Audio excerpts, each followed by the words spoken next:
I'm Connor Lodes. I'm from Moraga, California. I'm 23 years old and I ride for Bell helmets. My dad showed me this old Bell helmet when I was like a little kid and stuff like that, and told me he used to race in it, and like I remember grabbing it and stuff and just wanting to like try it on, and I put it on and I was so stoked, like thought I was my dad and everything, and like wanted to race and stuff like that. And that's pretty much how like I remember finding out that he like raced like cars and stuff like that. He was like a champion and stuff like that. He like won a lot of races and everything, like was in magazines and stuff and on covers and everything. Well, I originally started racing when I was 4 to 5 years old in quarter midgets in Southern California. Kind of racing just gets in your blood once you're pretty good at it and you start winning, and it's like anything else. Somebody loves baseball, somebody loves baseball. I just happen to love racing. When did I meet Connor Lodes? Connor Lodes was a welcome addition since we only planned to have 2 boys.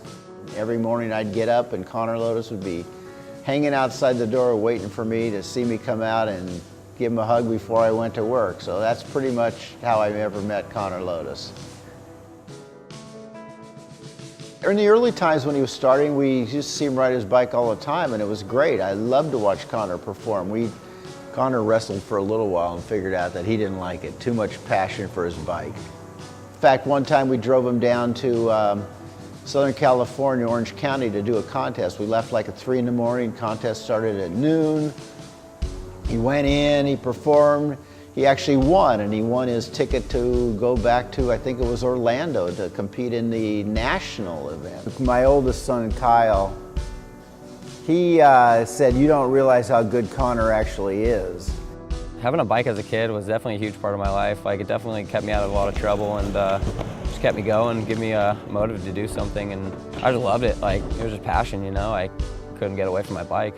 Well, when we first moved to the town of Moraga, it was a sleepy little town. I think the population was like 8,500. Just a quiet place. They didn't have to worry about it. We never locked our doors. The kids just could do what they want. You'd never worry about them on the streets.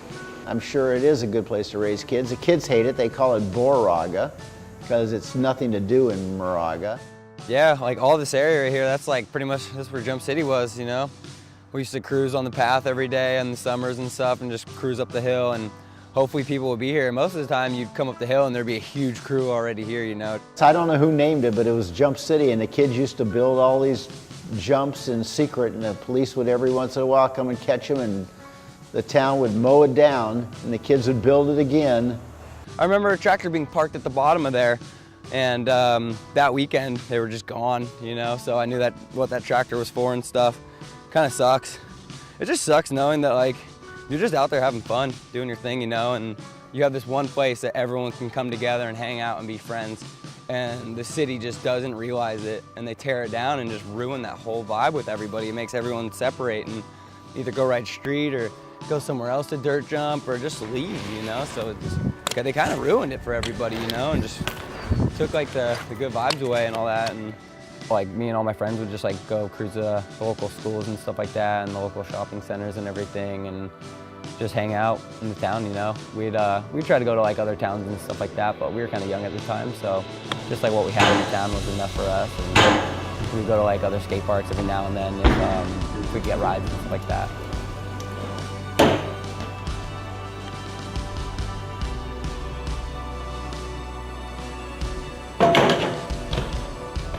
Like, I've been dealing with injuries forever, you know, just riding bikes, like, it comes with the territory, you know, so you gotta expect it, and you can't be scared of doing something because you're gonna get injured or hurt. I used to tell him, you know, it's better to live to tell about the crash or be able to tell about the big crash than it was. And right when I got on Bell, I talked to my dad and told him I was on Bell and everything like that, and he told me right away that he used to race in Bell helmets. When I first saw that helmet, like, and then I looked at my helmet, like, I knew how long that company's been around. My dad told me a long time ago, like, Bell helmets were the ones that you wanted, like when he used to race and stuff like that. And it's really cool to know that like the helmet's that recognizable and stuff like that, and people want that. It's pretty much like the same nowadays too. It's like those are the safest, look the coolest, and it's pretty much the helmet you want today. Like, it's so sick to know that my dad used to go fast and really enjoy like the adrenaline rush and everything, and just pretty much the same thing I did. Like, just had a passion for racing and loved it, you know, and just did it and succeeded, you know, and loved BMX, and it's taken me a long way. you know, I couldn't be happier.